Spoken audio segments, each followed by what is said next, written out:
2018 Burundi buzokwifatanya n'amakungu mu guhimbaza umunsi mpuzamakungu wahariwe agateka kazina muntu. Usubire kugaragaza icesi ko bwiyemeje koko guteza imbere no gukingira no kubahiriza agateka kazina muntu mu Burundi.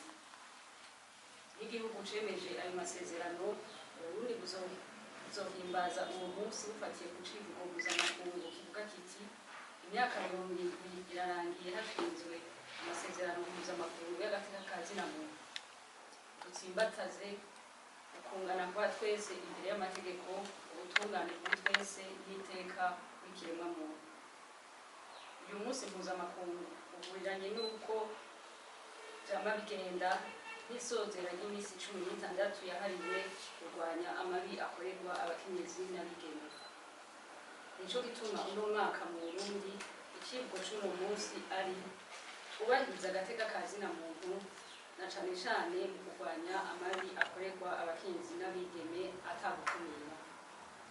Leta y'u Burundi irashimishijwe rwose n'uko ihimbazwa ry'imyaka 70 ry'amasezerano mpuzamakungu y'agateka kazina muntu ihuriranye n'iyemezwa ry'ibwirizwa shingiro ry'u Burundi rigaragaza akari ku mutima w'abarundi banyotewe inzego z'intwaro y'abenegihugu zirama, zizoshinga imizi koko hamwe n'umubano mwiza urama hagati y'abarundi.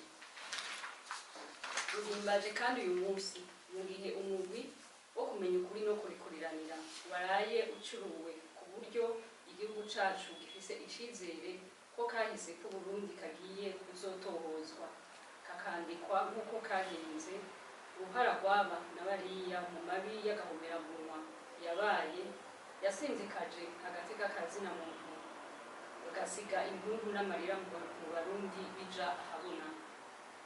Uno munsi leta y'u Burundi iboneyeho akaryo ko gusubira kwemeza icese ko gukingira agateka kazina muntu ari igikorwa kiyega atawe bakisabikanya. Birayihimbara rwose kubona ko ibikuru bikuru bigize ishingiro y'ayo masezerano mpuzamakungu y'agateka kazina muntu bitazanywe n'abanyaburayi. Kuva kera nivyo vyamye biranga abasokuru, nivyo vyaranga ubutore n'ubugizi bw'abarundi.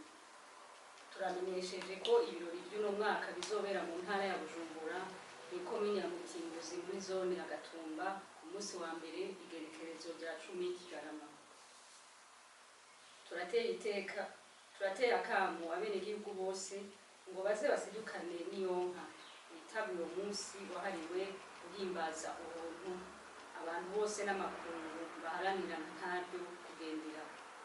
Tubifurije ko uzoba uw'umunezero ku Barundi. Imana ibahezagire, murakoze.